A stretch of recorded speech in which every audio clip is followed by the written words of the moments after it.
ಓಂ ಗಂ ಗಣಪತಯೇ ನಮಃ. ಹಾಯ್ ಹಲೋ ನಮಸ್ಕಾರ. Welcome to spiritual vibes YouTube channel.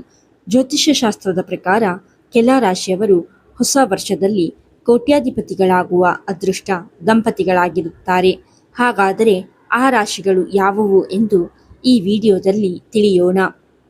ಪ್ರತಿಯೊಬ್ಬರಿಗೂ ಜೀವನದಲ್ಲಿ ಕೋಟ್ಯಾಧಿಪತಿಯಾಗಬೇಕೆಂಬ ಮಹದಾಸೆ ಇರುತ್ತದೆ. ಆದರೆ ಎಲ್ಲರೂ ಈ ಆಸೆಯನ್ನು ಈಡೇರಿಸಿಕೊಳ್ಳಲು ಆಗುವುದಿಲ್ಲ. ಯಾಕೆಂದರೆ ಪ್ರತಿಯೊಬ್ಬರಿಗೂ ವಿವಿಧ ರೀತಿಯಲ್ಲಿ ಶ್ರೀಮಂತರಾಗುವ ಅವಕಾಶವಿರುತ್ತದೆ. ಕೆಲವರಿಗೆ ಅದು ವ್ಯವಹಾರದ ಮೂಲಕ ಬರಬಹುದು, ಇನ್ನು ಕೆಲವರಿಗೆ ಅದು ಕೆಲಸದ ಮೂಲಕ ಬರಬಹುದು. ಆದರೆ ಜ್ಯೋತಿಷ್ಯ ಶಾಸ್ತ್ರದ ಪ್ರಕಾರ ಶ್ರೀಮಂತರಾಗುವ ಅವಕಾಶ ಕೆಲ ರಾಶಿಯವರಿಗೆ ಮದುವೆಯಾಗುವ ಮೂಲಕ ಬರುತ್ತದೆ. ಹೌದು, ಹೊಸ ವರ್ಷದಲ್ಲಿ ಮದುವೆಯಾಗುವ ಕೆಲ ರಾಶಿಯವರಿಗೆ ಕೋಟ್ಯಾಧಿಪತಿಯಾಗುವ ಯೋಗವಿದೆ. ಇದಕ್ಕೆ ಕಾರಣ ಅವರ ಜೀವನ ಸಂಗಾತಿ. ಜ್ಯೋತಿಷ್ಯದ ಪ್ರಕಾರ ಕೆಲವು ರಾಶಿಗಳಲ್ಲಿ ಜನಿಸಿದ ಮಹಿಳೆಯರು ಹಾಗೂ ಪುರುಷರು ಹೊಸ ವರ್ಷದಲ್ಲಿ ಮದುವೆಯ ನಂತರ ಐಷಾರಾಮಿ ಜೀವನವನ್ನು ನಡೆಸುವರು.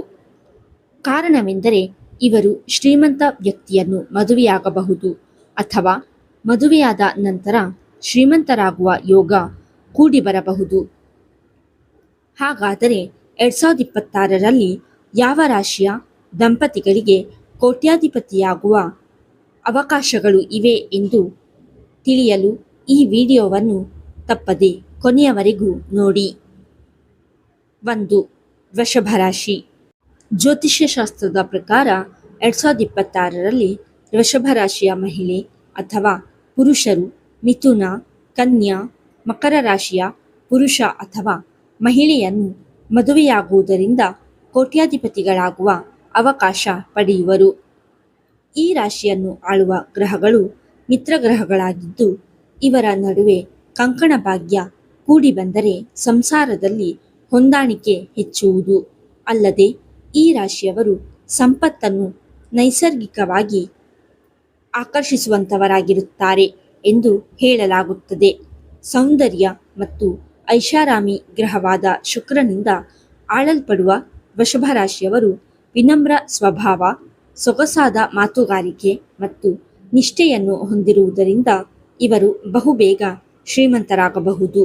ಅಲ್ಲದೆ ಈ ರಾಶಿಯ ಪುರುಷರಾಗಲಿ ಮಹಿಳೆಯರಾಗಲಿ ಬಹುಬೇಗ ಶ್ರೀಮಂತ ಸಂಗಾತಿಯನ್ನು ಆಕರ್ಷಿಸುತ್ತಾರೆ.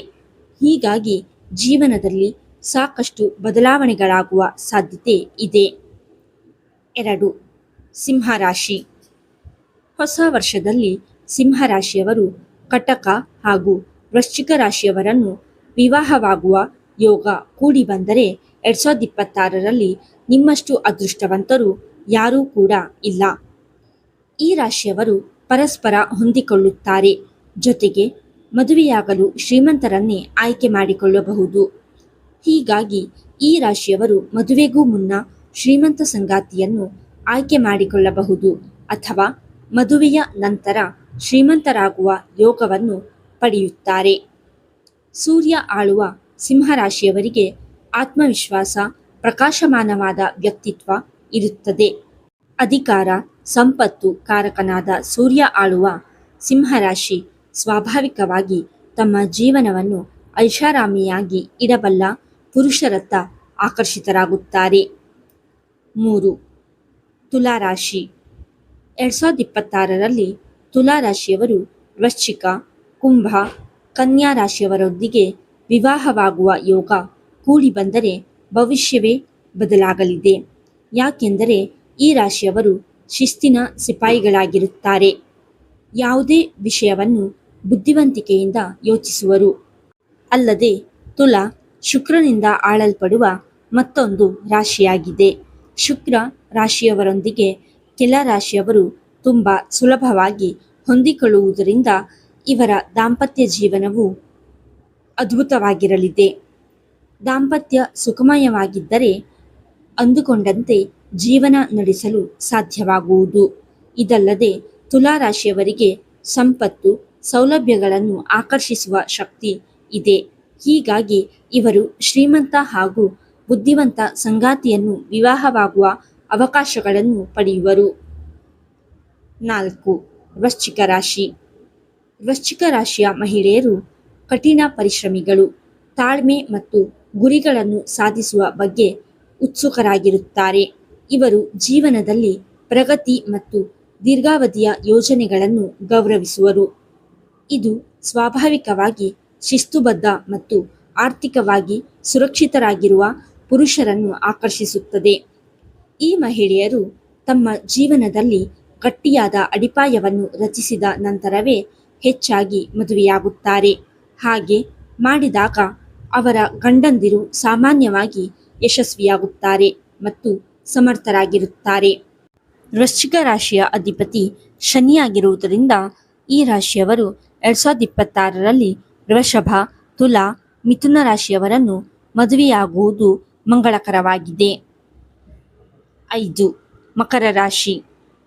2026ರಲ್ಲಿ ವಿವಾಹ ನಿರೀಕ್ಷೆಯಲ್ಲಿರುವ ಶನಿ ಆಳುವ ಮಕರ ರಾಶಿಯವರು ವೃಷಭ, ಮಿಥುನ, ಕನ್ಯಾ, ತುಲಾ ರಾಶಿಯವರನ್ನು ವಿವಾಹವಾದರೆ ಅದೃಷ್ಟ ಕುಲಾಯಿಸಲಿದೆ.